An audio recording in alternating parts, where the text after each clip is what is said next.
All right, so you're into no-till, and we need to set the planter up for no-till. That is not that hard. There is a mountain of companies out there that sell coulters and trash whips and different closing wheels. For me, on my farm, a simple floating coulter from Yetter with their shark tooth is a fantastic row cleaner. It does everything I want it to do, and it does it well. One thing I did learn the last couple years, I've just been trying to work around it, but it's not working. An easy solution is to change out the closing wheels. I need to change either one or both per row out to either a cogged wheel would be best for better tucking of that soil around the seed.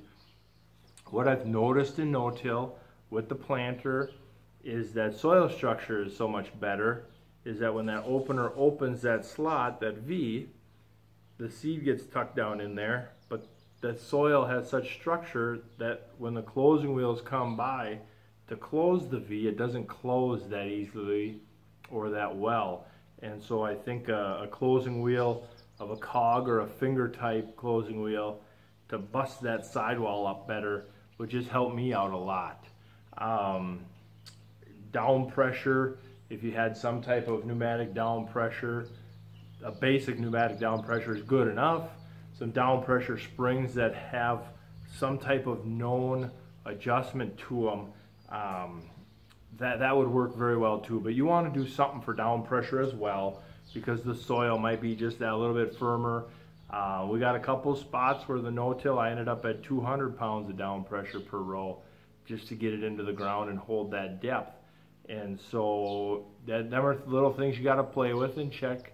But overall, it is not hard. I mean, there's so much out there nowadays. You don't have to be worried about massive planter rebuilds and things like that. On the planter, the one thing with the liquid in-furrow is great is that we can carry insecticide. We've made our ground healthier, the soil is coming to life.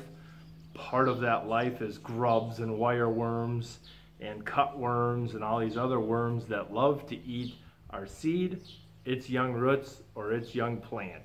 That's kind of counterproductive to growing a crop. It sounds funny, but it does not really take much for bugs that are living 24/7 by the millions to wipe out several acres in no time. So that's helpful. But the planter itself, man, it's not much different than conventional.